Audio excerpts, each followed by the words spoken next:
Hi everyone, it's April here with Chrysalis Medical Coding. Welcome back. Today I want to talk about some questions I was asked a few weeks ago and I thought that I would address them here. And before we get started, I just want to say that I do not, in this video, past videos, or future videos, I am not representing or reflecting the views of any organization or my employer. It's just me, my personal opinions. So, okay, let's get started. So, someone asked me, do I think that starting a career in medical coding is a good decision, especially for now? I'm going to assume 2026 and beyond. And I've thought a lot about this question and how I will answer it. And I'm going to answer it as honestly as I can. I am not trying to sell anything. I'm not trying to convince anyone to take classes from me or pay for any subscriptions or mentorships. No one is sponsoring me. So these are my unfiltered opinions. I think that this can be a great career for a certain kind of person. I don't think it's a good fit for everybody. And it really bothers me when I see other people or other organizations who will say things like, earn a certification within 4 months and then you can work from home and you can make $50,000 a year your first year. It's a growing field and there's lots and lots of jobs.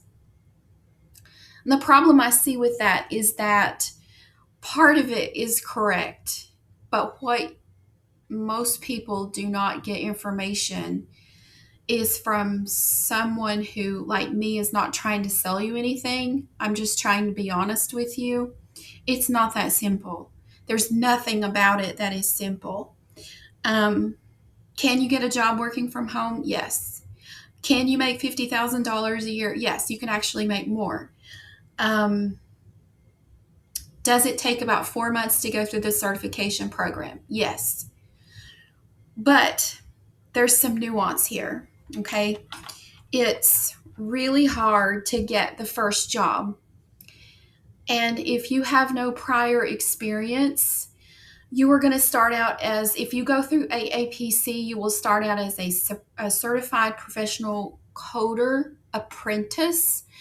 So that A at the end of your credential means that you're someone who is newly credentialed. A lot of employers do not hire newly credentialed coders.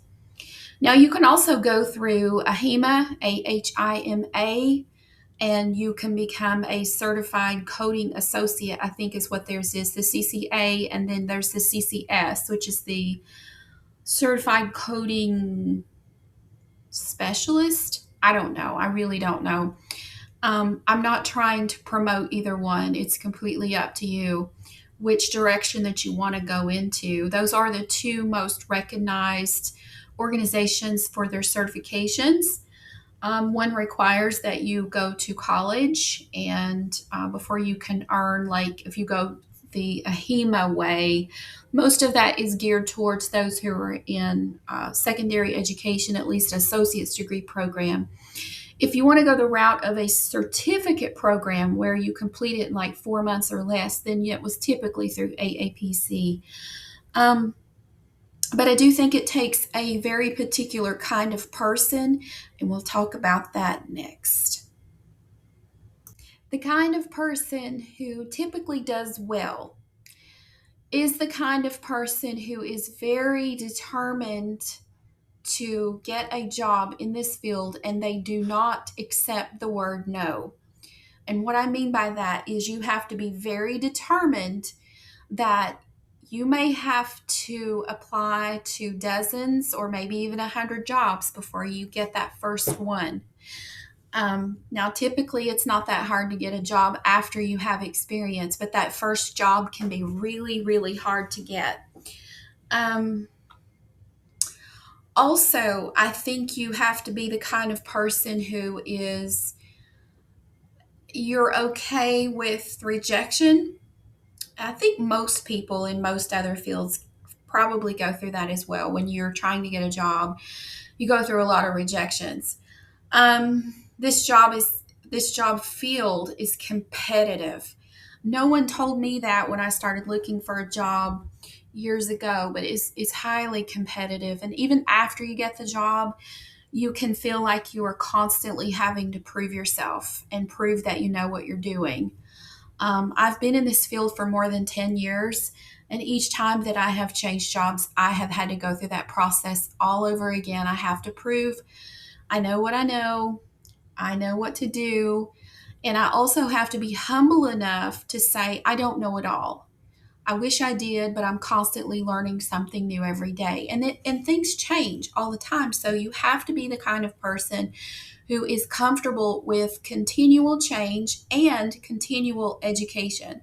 You have to complete, it's called continued education units or CEUs with AAPC, if you're credentialed there, meaning that you have met the education requirements to keep up your certification.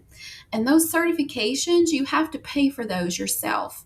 If you're lucky enough to work for an employer who will pay for that yearly membership, that's wonderful, but not every employer does that. Now, I don't have experience with AHEMA. All of my experience is through AAPC, but again, I want to reiterate, I am not promoting AAPC, and I'm not saying anything against them as well. I am not representing them or reflecting anything about them right now. This is just me and my opinion here.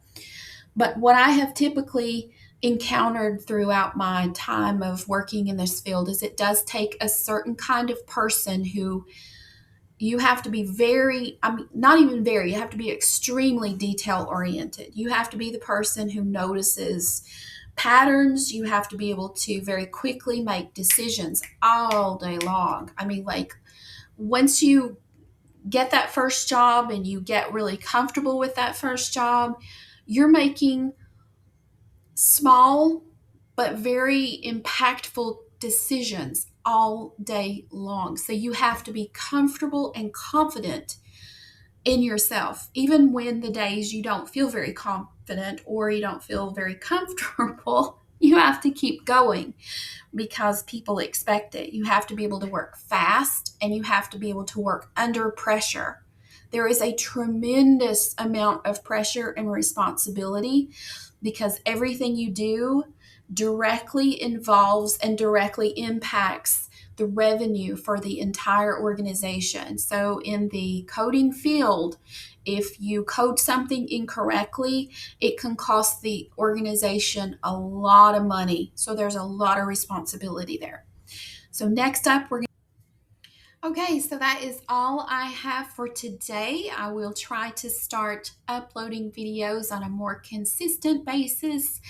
And if you have any questions, feel free to leave them in the comments below. I will answer your questions to the best of my knowledge. And I hope that was helpful for you. And thanks for watching and have a great rest of your day.